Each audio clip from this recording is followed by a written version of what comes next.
আওয়ামী লীগের পুনর্বাসনের জন্য অনেকে প্রজেক্ট হাতে নিয়েছেন। আওয়ামী লীগ কি মানুষ না পশু? আওয়ামী লীগ মানুষ নয়, মানুষের প্রতি মানুষ দয়া দেখায়। কোন পশুর প্রতি, পশুর চেয়ে নিকৃষ্ট প্রাণীর প্রতি কেউ দয়া দেখাতে পারে না। আপনারা বক্তব্য দিচ্ছেন ক্ষমতায় আসলে আওয়ামী লীগের সব মামলা উঠিয়ে নেবেন। আপনাকে কে অধিকার দিয়েছে সব মামলা উঠিয়ে নেওয়ার? কে ম্যান্ডেট দিয়েছে সব মামলা উঠিয়ে নেওয়ার?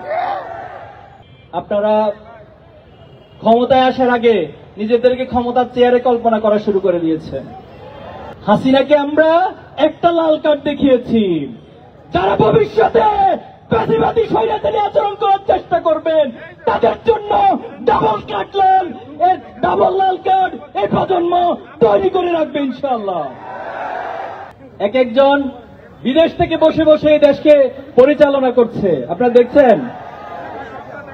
খুনি হাসিনা ছাত্র সমাজের অভ্যুত্থানে পতন ঘটে হেলিকপ্টারে পালিয়ে গিয়েছে। তিনি যখন পালিয়ে গিয়েছিল তার নেতাকর্মীর কথা কি মনে ছিল না?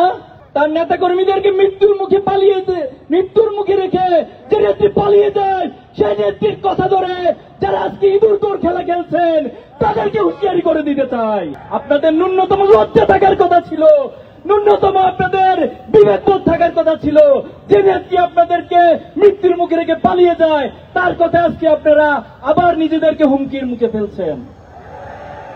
সাবধান হয়ে যান। গতকাল কয়েকদিন ধরে সারা দেশে যে অরাজকতা সৃষ্টি করেছেন, অগ্নিসন্ত্রাস শুরু করেছেন, ময়মনসিংহে বাসে আগুন দিয়ে গাড়ির ড্রাইভারকে হত্যা করা হয়েছে, ঢাকা সহ সারা দেশে অনেকগুলো গাড়িতে অগ্নিসংযোগ করা হয়েছে। বাংলাদেশে এই অগ্নিসংযোগকারী এই ফ্যাসিবাদী কোন রাজনীতি ভবিষ্যতে চলতে দেওয়া হবে না। বাংলাদেশের ছাত্র সমাজ সেটা হতে দিবে না।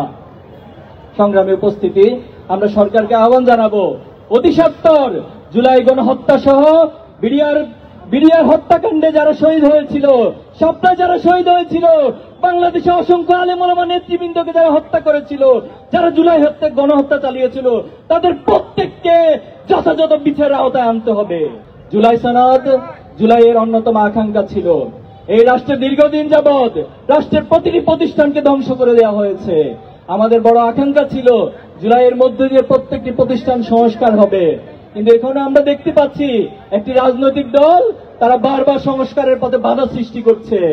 তারা বারবার প্রতিবন্ধকতা দিয়ে আবার নিজেদেরকে ফ্যাসিস্ট হয়ে ওঠার রাস্তা সবকিছু খোলা রাখার জন্য চেষ্টা করে যাচ্ছে। এই নোট অফ ডিসেন্টের নামে যারা জুলাইয়ের আকাঙ্ক্ষাকে অস্বীকার করছেন তারা এই জাতির সাথে প্রতারণা করছেন। এই জাতি কোন প্রতারককে রাজনীতির মাঠে দেখতে চায় না। জুলাইয়ের গণহত্যার বিচার নিয়ে টালবাহানা চলছে। আজকে 1.5 বছর অতিক্রান্ত হয়েছে, আপনারা ধীর গতিতে জুলাইয়ের বিচার অতিক্রান্ত করছেন। এত চাক্ষুষ প্রমাণ থাকার পরেও এখনো পর্যন্ত একটি রায় দিতে পারেন নাই। আপনারা তো কোনো স্বাভাবিক প্রক্রিয়া ক্ষমতায় বসেন নাই, আপনারা তো কোনো স্বাভাবিক প্রক্রিয়া নির্বাচনের মাধ্যমে ক্ষমতায় আসেন নাই। আপনারা জুলাইয়ের শত শত রক্তের উপরে ক্ষমতায় এসেছেন। জুলাইয়ের রক্তকে যারা ধারণ করতে পারবে, জুলাই শহীদ পরিবারের আকাঙ্ক্ষাকে যারা ধারণ করতে পারবে, তাদের শুধুমাত্র এদেশে ক্ষমতায় টিকে থাকার ম্যান্ডেট থাকবে।